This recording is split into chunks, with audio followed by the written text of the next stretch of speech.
Olá, bem-vindos e bem-vindas ao Câmara Rio Debate. O tema desta edição é o uso das canetas anti-obesidade, que em todo o Brasil já são mais buscadas nas plataformas digitais do que as dietas. Há uma verdadeira explosão de procura pelos medicamentos na internet, nos consultórios e também nas farmácias. E muitas pessoas têm apostado tudo nas chamadas canetas emagrecedoras. Vamos falar sobre os riscos para a saúde provocados por esses medicamentos e entender em que situações são recomendados e também esclarecer algumas dúvidas comuns sobre esse assunto. Combinado? Eu recebo a médica endocrinologista da UFRJ, Sara Galvão. Obrigado, doutora Sara, pela sua presença. Obrigada pelo convite. Muito bom a gente debater esse assunto tão importante. Isso é ótimo, né? Vamos tirar várias dúvidas aqui hoje, tá? Também aqui com a gente a Renata Paz, que é psicóloga, professora e supervisora do Instituto de Psicologia da UERJ. Bem-vinda, Renata. Obrigada pelo convite. É um prazer esse papo. E antes da gente começar o nosso papo, vou apresentar para vocês uma reportagem que nós produzimos sobre a popularização das canetas emagrecedoras para tratamento do diabetes tipo 2 e também da obesidade. Ela é famosa principalmente entre os que buscam perder peso de forma rápida e muitas vezes sem orientação médica.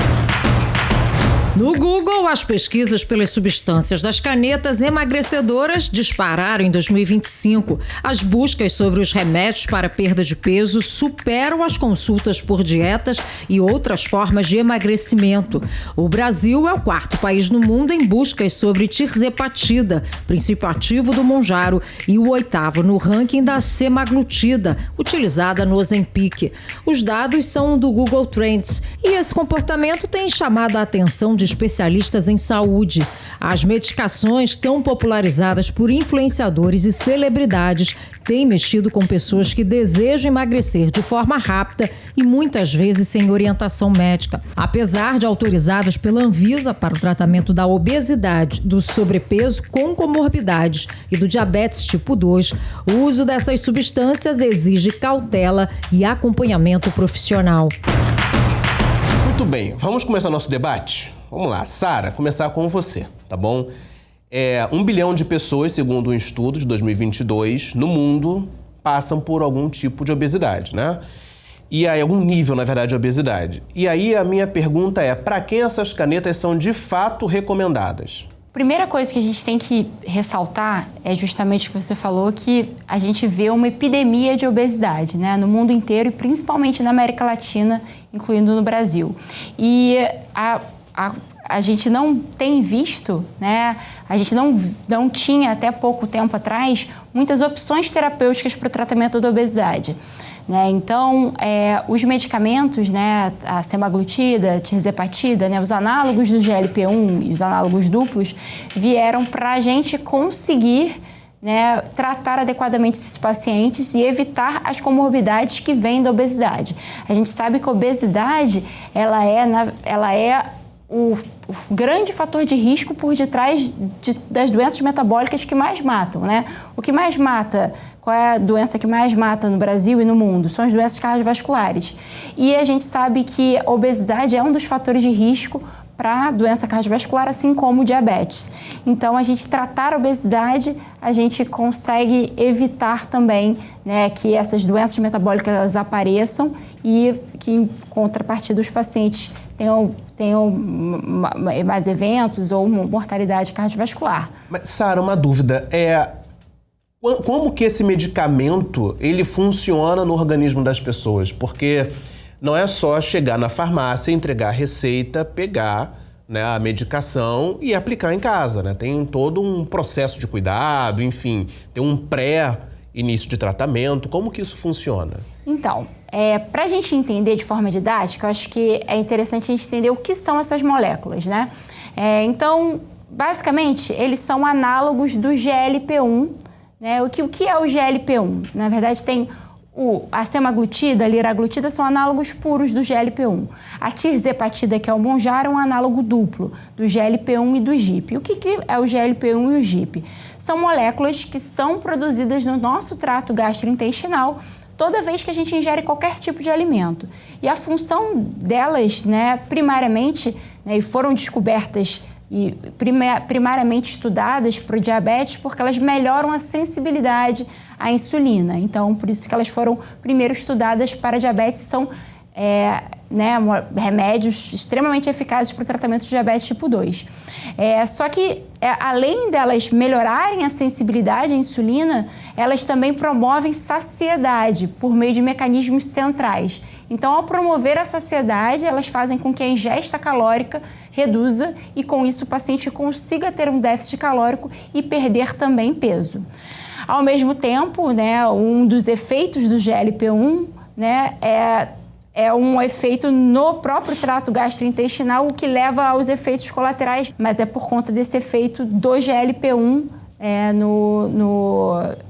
a nível central, aumentando náusea e também retardando todo o trânsito gastrointestinal. Sara, vou botar agora a Renata na nossa conversa também, porque uma pessoa que, por exemplo, está passando por algum problema de saúde e ela está querendo ali fazer um emagrecimento rápido, ou tem um evento, a gente estava antes de começar a gravar aqui falando da noiva que entrou no vestido em um mês, não é isso? Isso muitas vezes vem também do apelo das redes sociais. Então, como que psicologicamente as pessoas são afetadas através das redes sociais, Renata? Então, a busca pelo emagrecimento, ela é universal, E na rede social, sempre dispara essa questão da imagem, do corpo, da imagem. E na rede social se vende essa imagem também do corpo magro como sinônimo de felicidade e de bem-estar. Então, uma pessoa que está nessa busca pelo emagrecimento, que vê um influencer, ou um medicamento que sai, que vai promover esse emagrecimento rápido, ele vai fazer com que essa pessoa não tolere a frustração do emagrecimento com uma mudança alimentar, com atividade física. Ela vai buscar o remédio como uma salvação para aquele objetivo ser abreviado no tempo. A gente ouviu algumas pessoas nas ruas, então queria apresentar para vocês as principais dúvidas que elas têm sobre as canetas emagrecedoras. Bora ver. Se realmente funcione, qualquer pessoa possa usá-la, Eu tenho medo de ser perigoso para a saúde, ter um bom risco, ou então de não funcionar tão bem quanto o preço, sugere. Minha dúvida é se tem algum efeito colateral, vai prejudicar minha saúde de algum jeito aí, entendeu? Essa que é a minha questão. Qual é a eficácia? E para que tipo de pessoas serve? Porque parece ser algo muito genérico, que qualquer pessoa pode tomar e vai ajudar no emagrecimento. Eu acho que tem realmente uma grande dúvida, Sim. Posso ir na mais barata? O primeiro entrevistado fala sobre isso. Mas aí o último já fala, e aí, qual o risco para minha saúde? Isso funciona mesmo? E aí, Sara, a gente pergunta para você. Então, vamos lá. Primeira coisa que a gente precisa falar é que elas são extremamente eficazes, Todos esses medicamentos, a base deles são análogos, substâncias iguais ao GLP-1, que é uma substância que é produzida do nosso trato gastrointestinal e que foi primeiramente descoberta para melhorar a sensibilidade à insulina, tratando então o diabetes. Mas ela também descobriram depois que ela promovia também saciedade, reduzindo a ingesta calórica e promovendo então o emagrecimento. Então essas moléculas que compõem os medicamentos que a gente tem hoje em dia, a liraglutida, a semaglutida e a tirzepatida, elas diferem em termos de posologia. Tem algumas que são de uso diário, outras de uso semanal e também de potência. Porém, todas são aprovadas para o tratamento do diabetes e para a obesidade. Então, em relação à obesidade, todas elas você consegue alcançar 10%, pelo menos 10% de perda de peso em 6 meses de tratamento. E Renata, nem todo mundo que está em busca dessa caneta está de fato precisando dela. Algumas pessoas passam por um distúrbio de imagem, uma distorção de imagem. Como que a psicologia pode atender essas pessoas? Então, o distúrbio de imagem é quando a pessoa, normalmente, ela se vê mais gorda do que ela realmente está. Ou de que ela tenha que ter um padrão de corpo compatível com o padrão da moda. E aí ela tenta usar a caneta para se enquadrar nesse padrão. Então, a gente tem ali as pessoas, os pacientes que têm, por exemplo, anorexia nervosa e que já tem uma inibição muito grande de comer, já tem um controle de ingesta de comida, mas que se esse paciente ele se vê acima do peso, ele vai usar essa caneta para ele continuar se mantendo magro ou até perder mais peso, porque ele psicologicamente se vê mais gordo. Isso é uma distorção de imagem. Tá?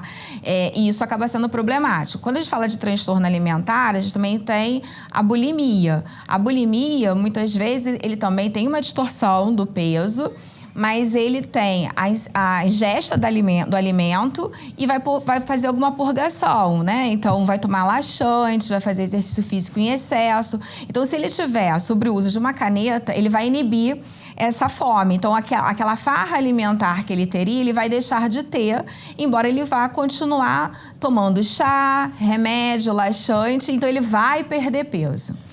E ainda tem um outro grupo, que é o da obesidade, que muitas vezes a obesidade está associada ao comer compulsivo. Então, são pessoas que ficam em 2 horas, ela come muito mais do que uma pessoa da mesma idade, do mesmo corpo comeria, da mesma idade e do mesmo sexo comeria. Então, o que isso vai acontecer? Ela vai deixar de fazer essa ingestão dessas 2 horas hipercalórica. Então, ela também vai perder peso. Eu tenho que chamar o nutrólogo, mas antes disso, eu queria fazer uma pergunta para você.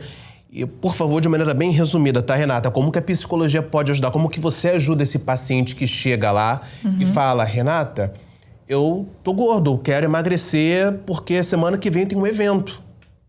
Então, semana que vem ele não vai conseguir perder peso, o peso hábil que ele deseja, né? Porque geralmente as pessoas querem perder 15 quilos, 10 quilos para um evento que vai acontecer em 2 semanas.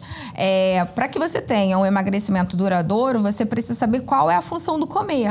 A gente tem pessoas que comem porque estão se sentindo solitárias, tem pessoas que comem por estresse, tem pessoas que comem porque elas têm que se beneficiar de todo um dia. Eu mereço um chocolate, eu mereço uma pizza, eu mereço um pão. Então, tem que ver qual é a relação que ela tem com a comida. Porque a comida é fonte de alimento, né?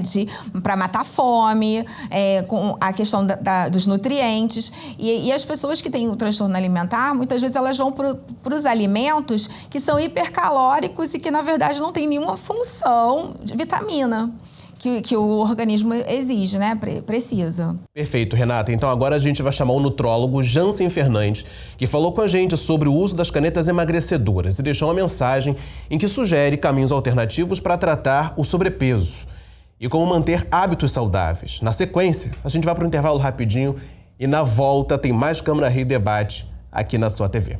Até já. O que eu falo aqui no consultório, que eu falo para meus amigos e que eu uso para mim, na verdade, é usar essas medicações no início como uma muleta, né? Para a gente poder aprender a caminhar, voltar a aprender a caminhar, porque a gente vai ao longo da vida desaprendendo e comendo com a facilidade ou não, né? Facilidade pela indústria, mas algo prejudicado por conta da nossa falta de tempo, que é comer ultraprocessado, esses snacks que a gente, porque é fácil para o dia a dia, né? Mas é péssimo para a saúde. E a gente já tem exemplos aí aumentados da incidência de câncer e tumor gastrointestinal, que aumentou muito por conta do que a gente come. Então eu uso muito essas medicações como muleta para o paciente se reeducar, para ele reaprender. Como essas medicações conseguem tirar a gente desse food noise, esse barulho de comida constante, a gente consegue ter escolhas melhores. Eu posso conseguir escolher melhor o que comer. Então eu consigo direcionar esse paciente para uma comida de qualidade melhor. Eu mudo a qualidade nutrológica daquele prato, daquele paciente. Então eles aprendem a se reeducar porque não tem o foco na comida. Então não fica ligando tanto para besteira e isso a longo prazo vira uma rotina e rotina vira um hábito. Então esses pacientes conseguem, caminhando junto com a droga, quando eu vou retirando a droga, esse paciente já tem um hábito de saúde melhor, conseguem fazer melhores escolhas. E com isso, eu reduzo doenças inflamatórias, eu reduzo incidência de câncer, porque o paciente começa a comer melhor. E comida melhor que eu digo assim, se Deus fez, pode. Arroz, feijão, comida natural, comida de verdade. Comida de verdade evita doença. E já estamos de volta no nosso intervalo. Eu falei para você que é rapidinho, né? A gente está no canal 10.3 da TV Aberta e também no canal da Rio TV Câmara no YouTube. No centro do debate de hoje, o uso das canetas anti-obesidade, mais conhecidas como as canetas emagrecedoras. Aqui no estúdio, eu conto com a presença da médica endocrinologista da UFRJ, Sara Galvão, é psicóloga, professora e supervisora do Instituto de Psicologia da UERJ, Renata Paes. Temos mais dúvidas da população, tá? Agora sobre diabetes e possíveis efeitos indesejados ao usar as canetas. Vamos assistir. Rodou. Por que as pessoas, em vez de usar exatamente para o que precisa, usou para emagrecer? Eu acho que ela pode fazer o efeito contrário. Futuramente, lá na frente, ou ela pode ter uma diabetes, ou ela pode vir a desenvolver uma obesidade. Os colaterais que eu acho que são os mais, assim, que interessaria mais saber, né? Por exemplo, se a questão da diabetes, se ela tem alguma ligação com a diabetes, né? Se ela vai influenciar a pessoa. Eu não tenho diabetes nenhuma. De repente, se eu tomo isso, eu vou passar a ter diabetes. Tá vendo? Essas questões. Eu tenho essa dúvida. Qual?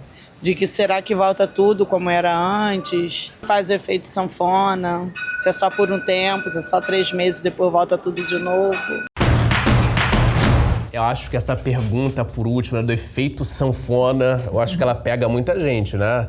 E aí, como que a gente resolve esse problema? Volta tudo depois? Não volta? Pode acabar desenvolvendo diabetes? Então, são alguns mitos que eu acho que é importante a gente entender para desmistificar.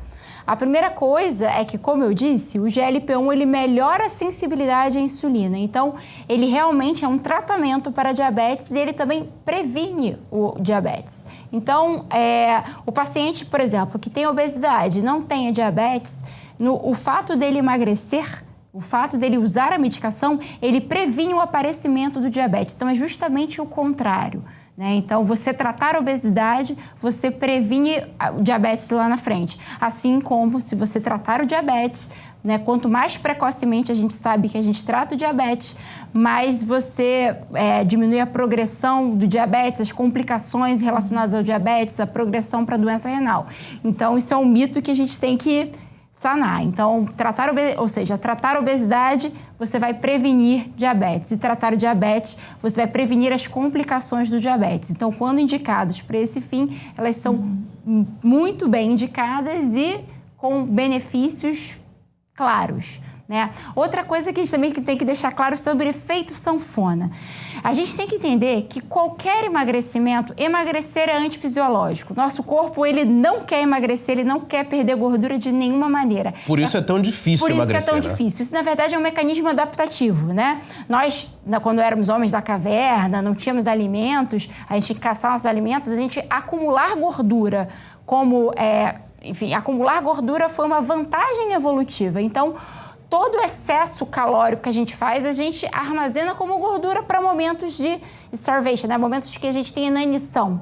Então, isso é um mecanismo que nos protegeu durante muito tempo, mas hoje em dia, a gente não tem mais falta de comida, pelo contrário, a gente tem alimentos ultraprocessados que são hipercalóricos e estamos cada vez mais sedentários. Então essa gordurinha extra que fica no nosso corpo... A gente não quer se livrar por nada. E aí o corpo faz isso como prevenção para o momento de escassez. Isso.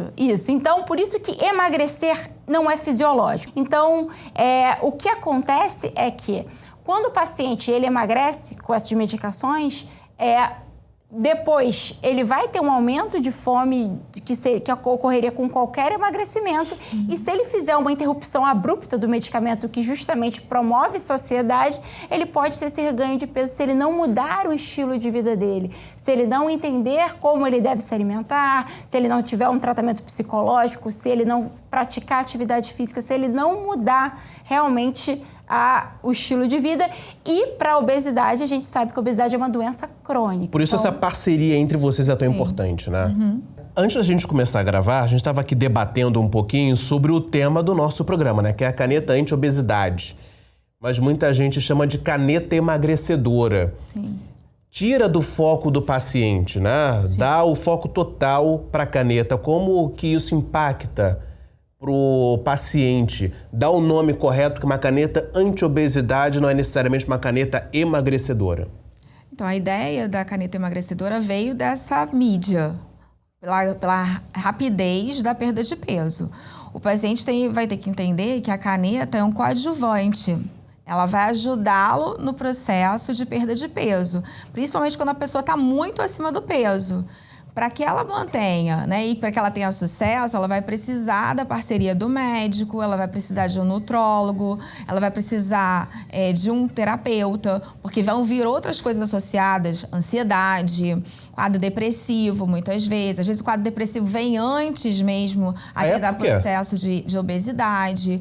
Porque a depressão, ela faz a pessoa ficar mais reclusa. Muitas vezes a gente associa a depressão só à falta de apetite. Mas existe uma depressão em que a pessoa tem aumento do apetite. E ela começa a ganhar peso justamente após um quadro depressivo. Então, muitas vezes, esse paciente que já está no nível de obesidade, ele também precisa de uma avaliação psiquiátrica.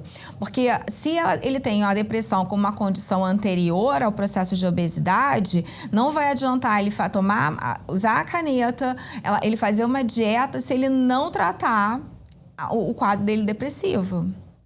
E aí, como que a gente resolve essa questão psicológica? O atendimento, então, seria do nutrólogo ou do endocrinologista para psicólogo, para psicologia, ou é o contrário, da psicologia para o nutrólogo ou para o endocrinologista? Então, o profissional da área de saúde, ele já sabe que isso tudo está interligado. Então, muitas vezes, o endocrinologista ele vai perceber durante a entrevista se aquele paciente tem algum quadro, né, da área de saúde mental e vai ter que encaminhar ele para uma terapia, para uma avaliação psiquiátrica, recomendar também, que é muito importante que o médico recomende ou o nutrólogo ou o nutricionista, porque as pessoas também olham dietas na internet e ela acha que a dieta que aconteceu com a vizinha ou que ele viu na internet vai servir para ele.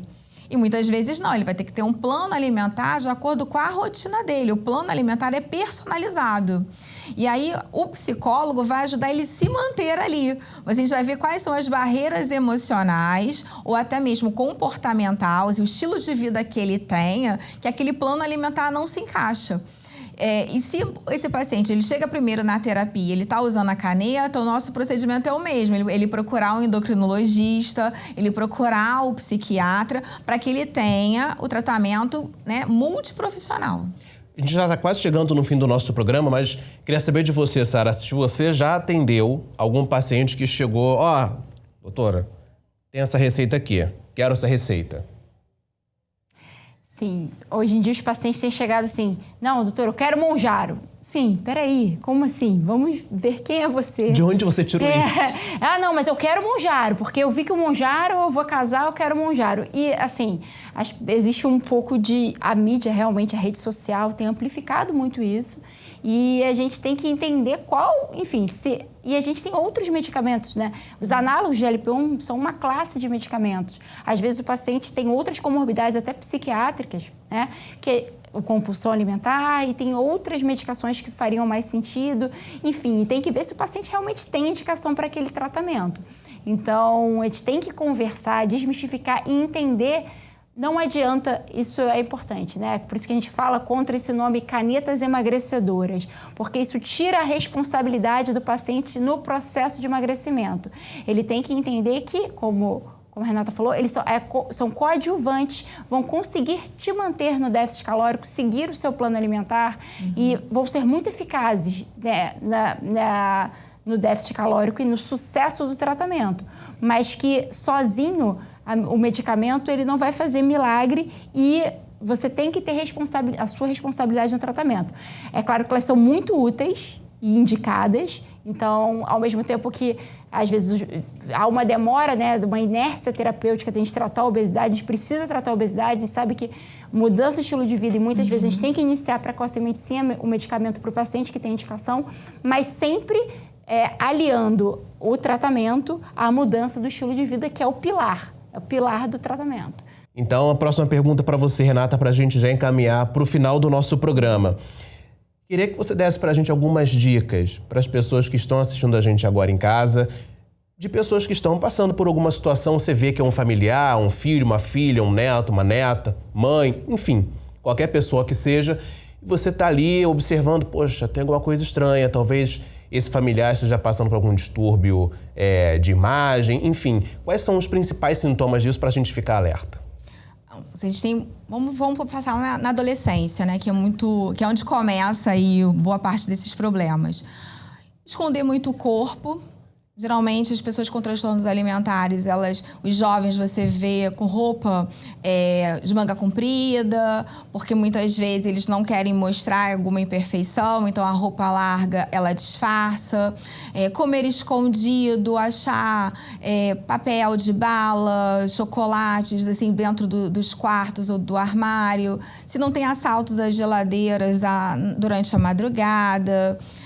Indícios no banheiro também. Muitas vezes os jovens, eles comem, depois eles fazem o que a gente chama de purgação, que é provocar o vômito após se alimentar.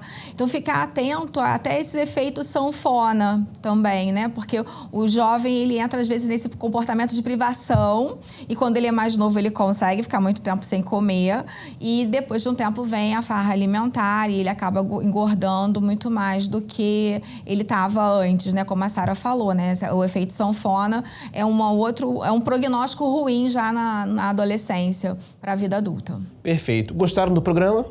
Excelente, muito importante o debate, foi excelente. Importante debater sobre esse assunto, né? Espero que você também tenha gostado do nosso programa de hoje, porque o Câmara Rio Debate hoje fica por aqui. Muito obrigado a você que nos acompanhou até agora. Entre tantas mensagens, fica mais importante. Com saúde, a gente não brinca, tá?